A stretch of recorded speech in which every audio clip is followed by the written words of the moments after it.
আল্লাহ তাআলা আমাদের জন্য দুটি বিশেষ নিরাপত্তা নাজিল করেছিলেন। এর মধ্যে একটি নিরাপত্তা আল্লাহ তাআলা তুলে নিয়েছেন। আজ আমাদের কাছে রয়েছে দ্বিতীয় নিরাপত্তা, যা কিয়ামত পর্যন্ত থাকবে। এই দুইটি নিরাপত্তা হল, ১. রাসূলুল্লাহ সাল্লাল্লাহু আলাইহি ওয়াসাল্লামের উপস্থিতি।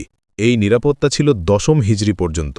রাসূল সাল্লাল্লাহু আলাইহি ওয়াসাল্লামের ইন্তেকালের মাধ্যমে এটি শেষ হয়েছে। ২. ইস্তিগফার বা ক্ষমা প্রার্থনা।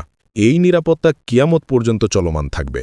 আল্লাহ তাআলা কুরআনে এই সম্পর্কে বলেছেন, وما كان الله ليعذبهم وأنت فيهم وما كان الله معذبهم وهم يستغفرون।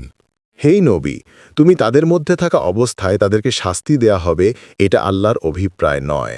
আর আল্লাহ এটাও চান না যে তারা ক্ষমা প্রার্থনা করতে থাকবে অথচ তিনি তাদেরকে শাস্তি প্রদান করবেন। ব্যাখ্যা: আল্লাহ তাদের শাস্তি দেবেন না যতক্ষণ আপনি রাসূল সাল্লাল্লাহু আলাইহি ওয়াসাল্লাম তাদের মধ্যে আছেন। আল্লাহ তাদের শাস্তি দেবেন না যখন তারা ইস্তেগফার করে, অর্থাৎ ইস্তেগফার চলমান থাকলে আল্লাহ শাস্তি পাঠান না। ইস্তেগফার হল আল্লাহ শাস্তি থেকে নিরাপদ থাকার একমাত্র রক্ষা কবচ।